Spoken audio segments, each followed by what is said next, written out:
Now, you might think I'm going to be answering a question here, because there's tons of books and videos out there that provide answers and definitions and all, but that's not really what I'm going to do.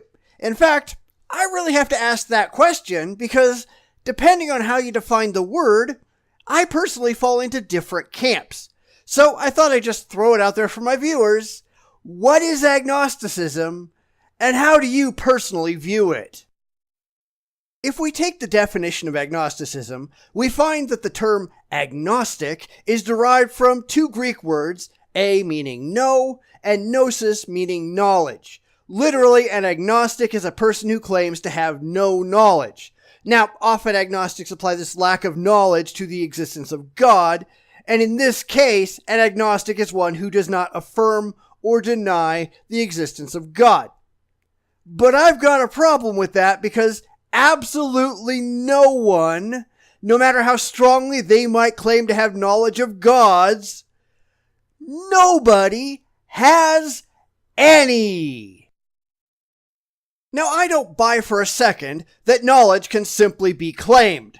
After all, I can say that I have knowledge for the existence of leprechauns. Does that mean that I do? Of course not. What I'm talking about is faith, which is strong belief based on spiritual apprehension rather than proof. I personally have no spiritual apprehension. In fact, I think the whole idea is ludicrous, and that's because the object of said faith cannot be objectively demonstrated to be factually true.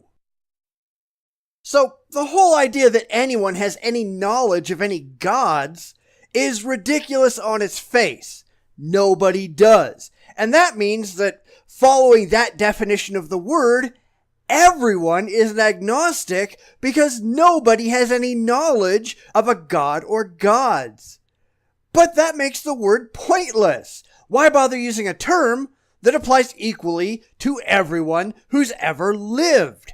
It seems like a total waste to me. So, what if we redefine our terms not to claims of knowledge, but to the potential availability of knowledge? Can these things be known, even if we do not now, at present, have that knowledge? Not do you know, but can you know?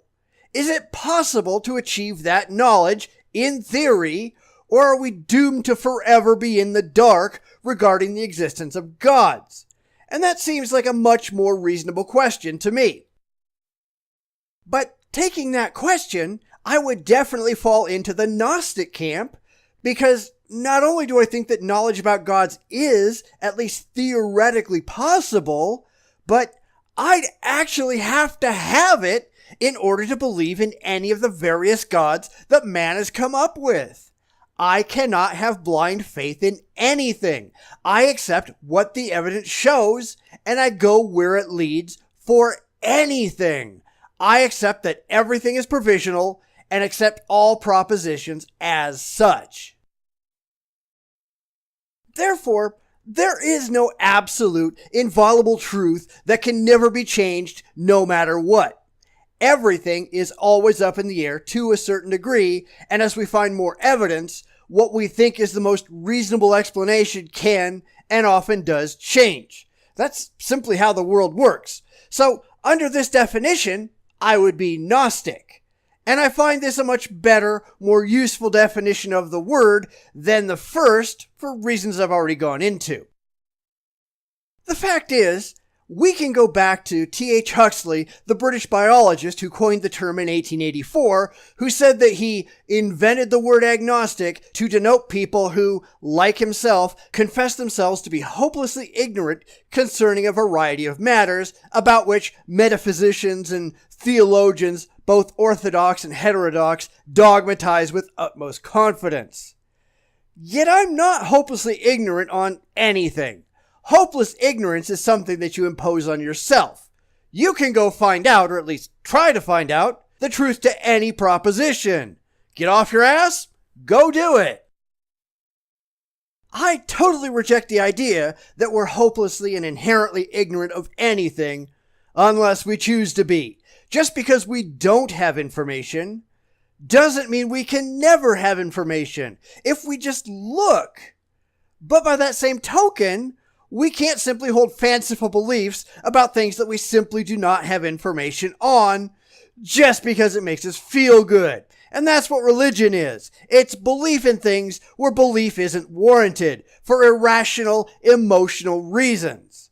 And that's not something to be proud of. That's really why I find the whole agnostic thing to be so unconvincing. The definition most give is useless, and the definition that I find worthwhile, that places me in the Gnostic camp. In fact, based on that definition, I think everyone ought to be Gnostic in that sense, because I think everyone ought to be a skeptic. Everyone ought to withhold assent unless there's objective evidence to lead to a particular conclusion. I'm not rejecting gods for faith-based reasons. I'm doing it because there's no reason to take the claim seriously. Because I don't care about the emotions behind blind faith. I care about the facts, and without facts, solid, evidence-based, rational facts, I'm simply not going to believe anything, period. I think it's utterly pathetic that so many people will throw their brains out the window when it comes to emotional comfort. These people, they're barely human with regard to their religious beliefs. And to say that it's sad is a vast understatement. So, what do you think? Which definition of agnostic do you find most convincing and useful? Or maybe you have one that I haven't even considered. Post it below in the comments and we'll talk about it.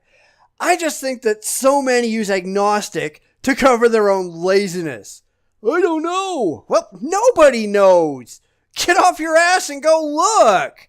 Far too many people use agnostic as a way to avoid calling themselves an atheist, which is what they are by definition. But they'd rather hide behind a wishy-washy word than just deal with reality. And while the religious are certainly sad, it's a little better than being a chicken shit, isn't it?